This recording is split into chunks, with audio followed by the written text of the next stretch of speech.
Hello everyone, welcome back to our channel. So NEET నుంచి ఒక notice release అయింది. New notice అనడం కన్నా ఇది FAQs, ఫ్రీక్వెంట్లీ ఆస్క్డ్ క్వశ్చన్స్ అంటూ NTA ఒక నోటీస్ని పబ్లిక్లోకి పెట్టేసింది. అంత ఇంపార్టెంట్ కాదు.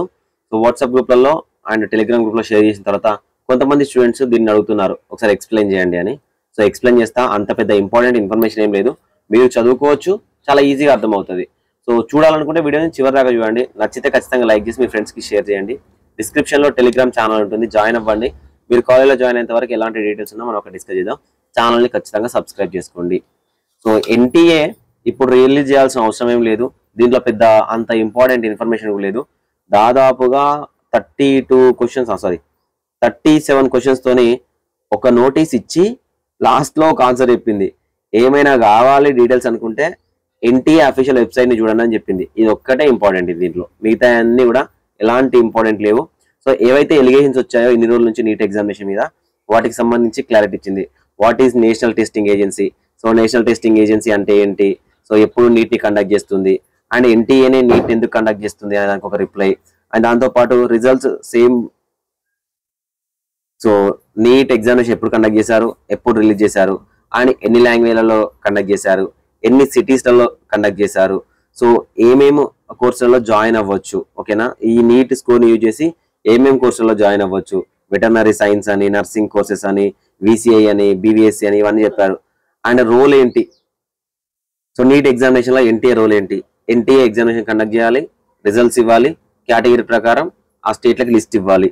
What are the highlights of the examination అంటే, సో హైలైట్స్ ఏంటంటే టోటల్ నెంబర్ ఆఫ్ స్టూడెంట్స్ ఎంతమంది అపియర్ అయ్యారు, ఎంతమంది అప్లికేషన్ చేసుకున్నారు, అందులో ఇండియన్ నేషనల్స్ ఎంతమంది, ఫారెన్ నేషనల్స్ ఎంతమంది, మెయిల్స్ ఎంతమంది, ఫీమేల్స్ ఎంతమంది, థర్డ్ జెండర్ ఎంతమంది, అండ్ అన్రిజర్వ్ వాళ్ళు ఎంతమంది, SC, ST, OBC, general, EWS ఎంతమంది ఉన్నారు అని ఇచ్చారు.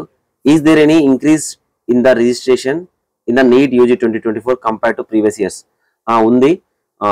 రిజిస్ట్రేషన్ పర్సెంటేజ్ అనేది 16.85% రిజిస్ట్రేషన్ ప్రాసెస్ ఉంది. అందులో 15.71 మెయిల్స్ లో ఇంక్రీజ్ అవుతే 17.81 అనేది ఫీమేల్స్ లో ఇంక్రీజ్ అయింది కంపేర్ టు ప్రీవియస్ ఇయర్ అని చెప్పారు. అదే విధంగా ఒకవేళ టోటల్ గా చూసుకుంటే 8.17% జనరల్లో, 19.72% వచ్చేసరికి SCలో, 20.46 ఇన్ STలో, అండ్ 20.12 వచ్చేసరికి OBC నాన్ క్రిమి లేయర్ లో, అదేవిధంగా 24.34 జనరల్ EWS లో లాస్ట్ ఇయర్ తో కంపేర్ చేస్తే రిజిస్ట్రేషన్ ప్రాసెస్ అనేది ఇంక్రీజ్ అయిందని చెప్పారు. అదేవిధంగా క్వాలిఫై అయిన క్యాండిడేట్స్ 13.6 లక్షల మంది. సో టోటల్ గా ఎంతమంది ఎగ్జామినేషన్ లో పార్టిసిపేట్ చేశారు, ఎంతమంది చూసారంటే, city coordinators, centre coordinators, superintendents, so observers, deputy observers, invigilators, total గా 2,13,000 మంది నీట్ ఎగ్జామినేషన్ సంబంధించి పార్టిసిపేట్ చేశారంట. దేశం మొత్తంలో నీట్ ని క్వాలిఫై అయిన స్టేట్స్ చూసుకుంటే ఏమేం స్టేట్లు ఎక్కువగా రిజిస్టర్ అయ్యాయి, ఏ స్టేట్లు ఎక్కువగా క్వాలిఫై అయ్యాయి అంటే ఉత్తరప్రదేశ్ అంట. రిజిస్ట్రేషన్ అయిన వాళ్ళు 3,44,599 మంది అయితే అపియర్ అయిన వాళ్ళు 3,35,000. సో క్వాలిఫై అయిన వాళ్ళు 1,65,000. సో మహారాష్ట్రలో 1,42,000 మంది క్వాలిఫై అయ్యారంట. సో రాజస్థాన్ వచ్చేసరికి 1,20,000 మంది. సో టాప్ 3 స్టేట్స్ ఏమంటే ఇచ్చారు. So has the syllabus of the NEET 2024 has revised. So revise అయింది. ఇది 20 to 25% అనేది రెడ్యూస్ అయింది ప్రీవియస్ ఇయర్ తో కంపేర్ చేస్తే. 2023 సో 2024 కంపేర్ చేస్తే 20 to 25% రెడ్యూస్ అయింది. ఇది ఎందుకు ఇండికేషన్ ఇస్తున్నాడు అంటే అందుకే కట్ ఆఫ్ పెరిగింది, అందుకే మార్కులు పెరిగినాయి అని చెప్పారనమాట. సో వాళ్ళే ఆన్సర్ ఇచ్చారు. The reason aim to stream line the content and focus on the core concepts with each subject. So వాళ్ళే ఆన్సర్ ఇచ్చిండ్రు. ఆల్మోస్ట్ రెడ్యూస్ అయింది కాబట్టి ఇండైరెక్ట్ మార్కులు పెరిగినాయి. Did the candidates get an opportunity to challenge the provisional answer key for the NEET 2024? So provisional answer కి challenge కి time ఇచ్చారా? Time ఇచ్చామని మెన్షన్ చేశారు. అదేవిధంగా OMR సంబంధించి వ్యూ OMR ఆప్షన్ ఇచ్చారా? వ్యూ OMR ఆప్షన్ ఇచ్చాము, దానికి సంబంధించిన ఛాలెంజ్ చేసుకోవడానికి అవకాశం ఇచ్చని చెప్పారు. What was the role of grievance rehearsal committee in giving the compensatory marks for the time loss and why was it done? So ఇక్కడ వాళ్ళు మెన్షన్ చేసింది ఏంటంటే ఇంతకు ముందు మనకు మెన్షన్ చేసినట్టే ఏదైతే 551 ఆఫ్ 2018 సుప్రీంకోర్టు ఆర్డర్ ఉంది కదా, ఆ కోర్టు ఆర్డర్ ప్రకారం ఏవైతే 1,563 స్టూడెంట్స్ ఉన్నారో వాళ్ళకి సంబంధించిన కొన్ని పిటిషన్స్ మాకు ఫైల్ అయ్యాయి. ఫ్యూ రిట్ పిటిషన్స్ అని చెప్పారు, కానీ ఆ రిట్ పిటిషన్స్ ఏంటి అనేది ఇప్పటివరకు వాటి యొక్క నెంబర్ చెప్పలేదు. హైకోర్టులలో ఫైల్ అయ్యని చెప్పారు. లాస్ ఆఫ్ ఎగ్జామ్ అయింది. సో వాళ్ళకి ఎగ్జామినేషన్ లాస్ అయింది కాబట్టి మళ్ళీ అదే తంతు ఫస్ట్ కి వచ్చిండ్రు. సీసీటీవీ ఫుటేజ్ ని చెక్ చేసాము. రీడ్రెసల్ కమిటీ ఏదైతే ఉందో, సో ఈ కమిటీ రికమెండేషన్స్ ప్రకారం 551 ఆఫ్ 2018 సుప్రీంకోర్టు ఆర్డర్ ప్రకారం జడ్జిమెంట్ ఏదైతే ఉందో దాని ప్రకారమే కాంపెన్సేటరీ మార్క్స్ అనేవి యాడ్ చేసాము. ఆ కాంపెన్సేటరీ మార్క్స్ వల్లనే 718, 719 మార్క్స్ అనేవి వచ్చాయి. అదేం అబ్నార్మల్ కాదు, నార్మలే. సో దానికి కోర్టు కేసు ఉందని డైరెక్ట్ చెప్తా ఉన్నారు. So who received compensatory marks 1563 మంది కాకుండా ఇంకెవరైనా స్టూడెంట్స్, ఎవరైనా క్యాండిడేట్స్ కాంపెన్సేటరీ మార్క్స్ అనేవి యాడ్ చేశారా అంటే యాడ్ చేయలేదు అని చెప్పారు. అసలు వీళ్ళకి కాంపెన్సేటరీ మార్క్స్ ఎందుకు యాడ్ చేశారు అంటే అక్కడ వాళ్ళకు టైం లాస్ అయిందని ఫ్యూ పిటిషన్స్ పడ్డాయి. ఆ ఫ్యూ పిటిషన్స్ ఏంటో మాకు చెప్పండి, మేము చూస్తాము. సో అదొకటి. And did the 44 perfect score who benefit from the physics question with 2 correct answers also receive compensatory or grace marks. ఎవరైతే 44 మెంబర్స్ ఫిజిక్స్ క్వశ్చన్ యాడ్ చేయడం వల్ల 720 out of 720 వచ్చినాయి అన్నారు కదా, సో వాళ్ళకి సంబంధించి ఏమైనా కాంపెన్సేటరీ మార్క్స్ యాడ్ చేశారా? లేదు.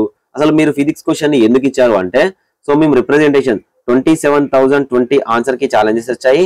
అందులో new NCERT and old NCERT అనే process most of the elements, atoms of the most of the elements అనే దీన్ని బట్టి న్యూ ఎన్సీఆర్టీ అండ్ ఓల్డ్ ఎన్సీఆర్టీని కన్సిడర్ చేసి 2 ఆప్షన్స్ అనేవి ఇవ్వడం జరిగింది. ఎక్స్పర్ట్ కమిటీ దీన్ని నమ్మింది, అందుకే 2 ఆప్షన్స్ ఇచ్చాము. దాని వల్లనే 720 out of 720 వచ్చినాయని చెప్పింది. So are CCTV cameras installed in every examination room and what is their purpose? అవును, దేశంలో ఉన్న అన్ని ఎగ్జామినేషన్ సెంటర్స్ లో సీసీటీవీ ఫుటేజ్ అనేది మేము ఇన్స్టాల్ చేసాము. సో అది ట్రాన్స్పరెంట్ మేనర్ లో ఉంది. ఏమైనా మాల్ ప్రాక్టీస్ అయితే చెక్ చేసుకోవడానికి కానీ, సో ఇంకేమైనా ప్రాసెస్ ఏమైనా తప్పులు జరిగాయో చూసుకోవడానికి కానీ ఇన్స్టాల్ చేసామని చెప్పారు.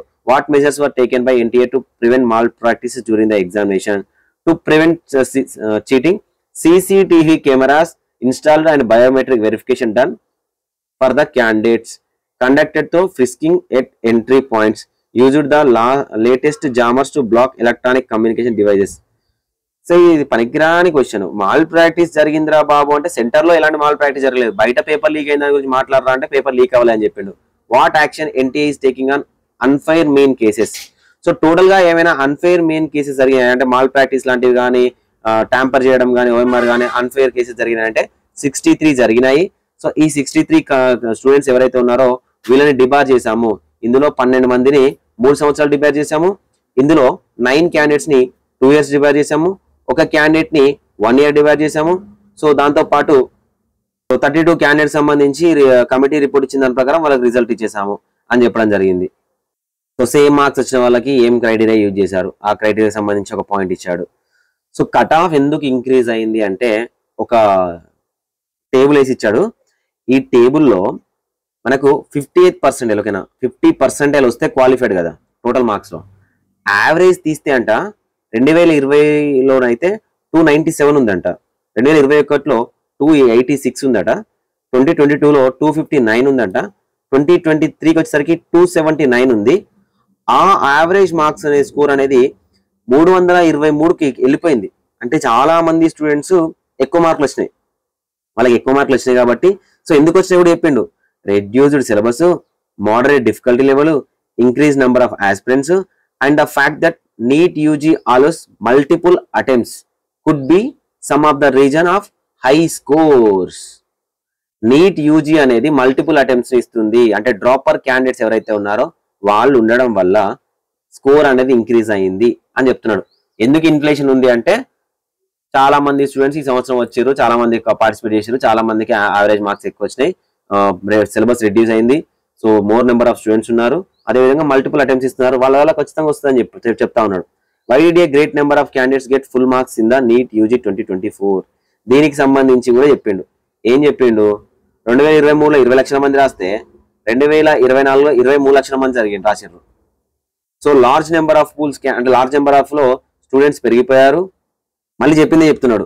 ఛాలెంజెస్ వచ్చినాయి, ప్రొవిజన్ ఆన్సర్ కి ఛాలెంజ్ వచ్చినాయి ఆ ఫిజిక్స్ క్వశ్చన్.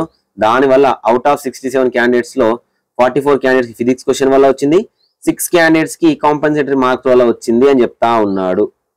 చెప్తూ మరి 67 క్యాండిడేట్స్ సంబంధించిన మార్క్స్ ఓఎంఆర్ షీట్ పబ్లిష్ చేస్తే అయిపోయింది కదా, పబ్లిష్ చేయలేదు. ఇక్కడ క్వశ్చన్ ఏంటంటే టాప్ 100 క్యాండిడేట్స్ సంబంధించిన స్కూల్ బోర్డ్స్ ఏంటి ఎక్కడెక్కడ ఎగ్జామినేషన్ రాశారంటే టాప్ 100 క్యాండిడేట్స్ అంట 89 డిఫరెంట్ సెంటర్స్ లో 55 డిఫరెంట్ సిటీస్లలో 7 స్టేట్స్ ఆర్ యూటీస్లలో వీళ్ళు ఎగ్జామ్ రాశారు. Top 100 candidates. ఇందులో అవుట్ ఆఫ్ 100 క్యాండిడేట్స్లలో 73 క్యాండిడేట్స్ సిబిఎస్ఈ బోర్డుకు సంబంధించిన వాళ్ళు, 27 క్యాండిడేట్స్ వేరియస్ స్టేట్ బోర్డుకు సంబంధించిన వాళ్ళని చెప్పడం జరిగింది. How does NTA ensure the authenticity of such high scores? మళ్ళా కదా చెప్తున్నాడు. సీసీటీవీలు చూసినాం, బయోమెట్రిక్ చేసినాం, స్ట్రిక్ట్ ఇన్విజిలేషన్ చేసినాం, ఫ్రిస్కినాం ఇవన్నీ చెప్తా ఉన్నాడు. సో అదేదో అథెంటిసిటీ అన్నప్పుడు ఇక్కడ డేటా మొత్తం అందరి డేటా పబ్లిక్ లో పెడతాం, కావాలంటే చెక్ చేసుకోండి అని చెప్పిన అయిపోయింది. Is it true that has been a paper leak in Bihar or Godhra? Paper leak ఏం జరగలేదు. పేపర్ ఎగ్జామినేషన్ కన్నా ముందు ఏదో జరిగినాయి, దానికి సంబంధించిన రిపోర్ట్ వస్తుంది. సో ఇంకా వచ్చేదానికి రెడీగా ఉంది, అంటే ఇన్వెస్టిగేషన్ కొనసాగుతుంది. ఆ ఇన్వెస్టిగేషన్ వస్తే చూస్తామని చెప్తూ NTA remains committed to fully supporting and assisting all the investigation and law enforcement agencies involved in this matter. So వస్తే చూద్దాం, అదేదో ఉన్నాయి కదా, ఇన్వాల్వ్ అయినాయి కదా, అవన్నీ వాటి యొక్క రిప్లై ఏమొస్తుంది, వాటి యొక్క ఇన్వెస్టిగేషన్ ఏమొస్తుంది అని చెప్తా ఉన్నారు. What happened at centre at Savoy Madhopur Rajasthan? ఇక్కడే నాకు డౌట్ వచ్చిందండి. ఇప్పుడు 1563 మంది క్యాండిడేట్స్ కి పేపర్ అనేది డిఫరెంట్ గా ఇచ్చాము, దానివల్ల వాళ్ళకు ఎగ్జామినేషన్ సంబంధించిన టైం లాస్ అయింది, అందుకే కాంపెన్సేటరీ మార్క్స్ యాడ్ చేస్తామని చెప్పారు కదా. సో ఈ కాంపెన్సేటరీ మార్క్స్ యాడ్ చేసినప్పుడు ఈ సవాయ్ మాధోపూర్ దాంట్లో కూడా వాళ్ళు ఏం చెప్పారంటే లాంగ్వేజ్ మారింది, ఒక క్వశ్చన్ పేపర్ బదులు ఇంకొక క్వశ్చన్ పేపర్ ఇచ్చారని చెప్పారు. సో ఒక క్వశ్చన్ పేపర్ బదులు ఇంకో క్వశ్చన్ పేపర్ ఇవ్వడం వల్ల చాలా మంది స్టూడెంట్స్ ఫోర్స్ఫుల్ గా బయటికి వెళ్ళి పేపర్ ని సోషల్ మీడియాలో పెట్టారు, అక్కడ ఏం పేపర్ లీక్ అవ్వలేదని చెప్తున్నా ఉన్నారు. ఇక నా డౌట్ ఏంటంటే మరి వీళ్ళకి కూడా ఒక పేపర్ బదులు ఇంకో పేపర్ ఇచ్చారు కదా, అంటే మరి వీళ్ళకి కూడా టైం లాస్ అయి ఉంటుంది కదా, మరి వీళ్ళకి ఎందుకు కాంపెన్సేటరీ మార్క్ యాడ్ అయ్యలేదు? అంటే వీళ్ళు కేసు ఫైల్ చేయలేదనా? సో మన తెలుగు రాష్ట్రాల్లో కూడా ఒకవేళ కాంపెన్సేటరీ మార్క్ కావాలంటే case file చేయాలనా?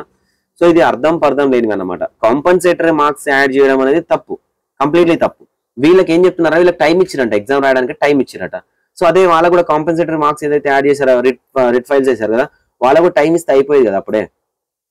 So paper solver gangs ఉన్నాయి కదా, వాటన్నింటినీ కూడా తీసుకెళ్లి జైల్లో వేశారు కదా, అంటే వాళ్ళ మీద మేము కూడా కేసు ఫైల్ చేసినాం, మేము స్ట్రిక్ట్ యాక్షన్ తీసుకుంటాం వాళ్ళ మీద అని ఏదో చెప్తా ఉన్నాడు. Why was NEET UG 2024 result declared on 4th June 2024? Results అనేవి ప్రీపోన్ ఎందుకు చేశారు? మీరు ఇచ్చిన బులెటిన్ ప్రకారం 14th June 2024 రోజున ఇవ్వాలి కదా. సో మీరు ముందుగా 4th రోజున ఎందుకు ఇచ్చారు? ఆ రోజు ఎలక్షన్ అని ఇచ్చారంటే ఎలక్షన్ కి మాకు సంబంధం లేదు, మాకు అంత కెపాసిటీ ఉంది, ఎన్టీఏకి అంత కెపాసిటీ ఉంది, అది సిబిటి బేస్డ్ కానీ లేకపోతే పెన్ పేపర్ మెథడ్ కానీ అంత ఫాస్ట్ గా రిజల్ట్స్ ఇచ్చేంత కెపాసిటీ మాకుంది, మేము ఇవ్వగలుగుతాము. అండ్ ఎన్ఎంసీ ఆర్డర్ ప్రకారం కౌన్సిలింగ్ అనేది ఫాస్ట్ గా కండక్ట్ చేయడం కోసం మాత్రమే మేము ఈ సంవత్సరం ఇచ్చాము, ఈ సంవత్సరం మేము ఫాస్ట్ గా రిజల్ట్స్ ఇచ్చామని చెప్తా ఉన్నారు అనమాట. How does NTA address the issue of the candidate forging their NEET UG 2024 score cards and OMR sheets and claiming that the NTA has release incorrect results? అదే అండి, కొంతమంది చెప్తున్నారు కదా ఓఎంఆర్ కి రిజల్ట్స్ కి సంబంధం లేదంటే, లేదు మేము చాలా పకడ్బందీగానే చేశాము, అందరి రిజల్ట్స్ కరెక్ట్ గానే ఉంది, ఇక్కడ ఏం తప్పులు లేవు అని చెప్తూ ఎవరైనా కేసు ఫైల్ చేస్తే, ఒకవేళ మీరు చెప్పేది తప్పు అని మేము భావిస్తే మీ మీద సీరియస్ అఫెన్స్ ఉంటుందని ఇండైరెక్ట్ గా బెదిరిస్తుంది అనమాట. అమ్మో. అదేవిధంగా what is the NTA respond to viral video? అదే వైరల్ వీడియో కదా, ఆయుషి పటేల్ కి సంబంధించి చినిగిపోయింది అన్నారు కదా, అది తప్పు, అదేం లేదు, NTA ID OMR sheet is intact and scores are accurate as per the official records. So అదంతా రాంగ్ ఇన్ఫర్మేషన్, అదేం రాంగ్ ఇన్ఫర్మేషన్, ఆయుషి పటేల్ చెప్పింది రాంగ్ ఇన్ఫర్మేషన్, కరెక్ట్ అనే ఉంది ఎన్టీఏ డేటా ప్రకారం చెప్పింది. అరే ఎన్టీఏ డేటా ప్రకారం ఉన్నప్పుడు ఆ ఎన్టీఏ డేటా ఏదనేది ఆయుషి పటేల్ ట్యాంపర్ అయిందని చెప్పింది కదా, నిజంగా తప్పు కావచ్చు, పబ్లిక్ లో పెడితే అయిపోతుంది కదా. Is it true that another committee has been formed to look in to the cases of compensatory marks given by the NTA against loss of time during NEET UG 2024? Yes, it is true. A high powered committee compensatory marks సంబంధించి 718 790 గురించి మనం అడుగుతున్నాం కదా, దానికి సంబంధించి అంట high level కమిటీని వేసాము, వాళ్ళు 1563 మందికి సంబంధించి మళ్ళీ రీవెరిఫై చేసి ఆ కమిటీ ఏ రిపోర్ట్ ఇస్తుందో దాన్ని బట్టి మేము మళ్ళీ డెసిషన్ తీసుకుంటామని చెప్తా ఉన్నారు. How can I stay updated on official information regarding the ongoing situation of the NEET UG 2024 అంటే చాలా జాగ్రత్తగా ఏం చెప్పారంటే, candidates are advised to regularly visit NTA website అని చెప్తూ, మీకు ఏమన్నా అఫీషియల్ ఇన్ఫర్మేషన్ కావాలంటే మా వెబ్సైట్ని చూడండి అని చెప్పి ఏం లేదు పనికిరాని FAQs రిలీజ్ చేశారు. దీనికి సంబంధించి 10 minutes మనం తీసుకొని వీడియో చేయడం కూడా బొక్క. సో ఏం లేదు, చదువుకోవచ్చు, దీంట్లో ఏం లేదు. ఇందులో బట్టి ఏదైతే జరుగుతున్నాయో వాటికి సంబంధించి రిజల్ట్ ఇచ్చిండు. రిజల్ట్ ఎందుకు పెరిగిందంటే పేపర్ తక్కువ వచ్చింది, సిలబస్ రెడ్యూస్ అయింది, చాలా మల్టిపుల్ అటెంప్ట్స్ ఇచ్చే క్యాండిడేట్స్ ఉన్నారు, టాపర్ సంఖ్య పెరిగింది, రిజిస్ట్రేషన్స్ పెరిగినాయి, క్వాలిఫై క్యాండిడేట్స్ పెరిగింది, నాలెడ్జ్ పెరిగింది, అదేవిధంగా యావరేజ్ పెరిగింది. సో కాబట్టి రిజల్ట్స్ పెరిగింది. ఇన్ఫ్లేషన్ పెరిగిందని ఇండైరెక్ట్ చెప్తా ఉన్నాడు. సో ఏదేమైనప్పటికీ ఎన్టీఏ కనుక పబ్లిక్ డొమైన్లోకి రిజల్ట్స్ ఇస్తే, నేనైతే ఒకటే స్టాండ్ మీద ఉన్నా, పబ్లిక్ డొమైన్లోకి రిజల్ట్ ఇస్తే చూసుకోవచ్చు, ట్రాన్స్పరెంట్ ఉంటుంది. అది నెక్స్ట్ ఇయర్ అయినా ఇంకే ఇయర్ అయినా ఎగ్జామ్ జరిగిన తర్వాత భయపడాల్సిన అవసరం అయితే లేదు. అండ్ ట్రాన్స్పరెన్స్తో పాటు వీలుంటే ఎన్టీఏ ఎగ్జామినేషన్ ని పెన్ పేపర్ మెథడ్ లో కాకుండా సిబిటి కండక్ట్ చేస్తే బెటర్ అని నా అభిప్రాయం. మీ అభిప్రాయం ఏంటనే కామెంట్ సెక్షన్ లో కామెంట్ చేయండి.